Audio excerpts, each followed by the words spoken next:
O livro Parnaso de Além-Túmulo foi lançado em julho de 1932, sendo um marco importante na trajetória de Chico Xavier. Com apoio entusiasmado de Manuel Quintão, a obra reuniu poemas de grandes autores já desencarnados, psicografados pelo jovem médium. Porém, o lançamento não agradou a todos. O padre Júlio Maria, de Manhumirim, Minas Gerais, publicou uma dura crítica ao livro, no jornal O Lutador. Entre as muitas ironias, afirmou que Chico deveria possuir uma pele de rinoceronte, para suportar tantos espíritos. A avalanche de comentários sarcásticos e acusações injustas atingiu Chico em cheio.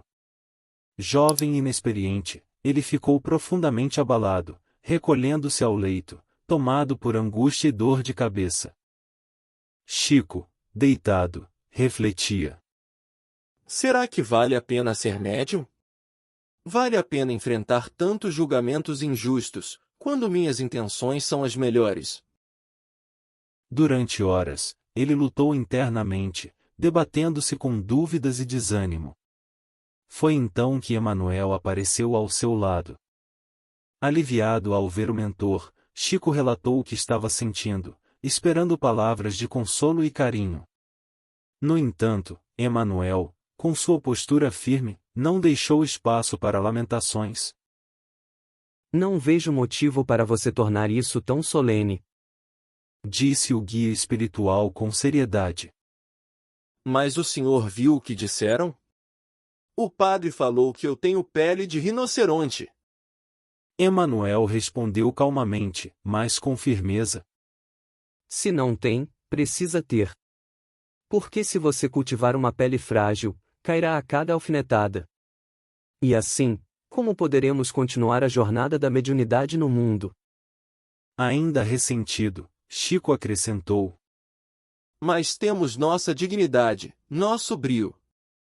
É muito difícil lidar com o desrespeito público.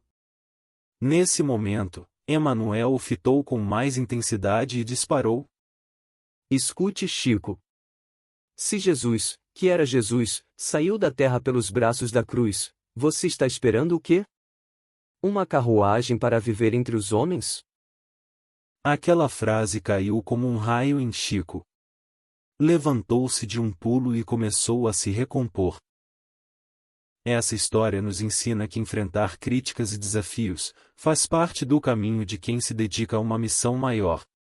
Chico Xavier compreendeu que, para perseverar, é preciso ter força interior e confiar nos propósitos divinos.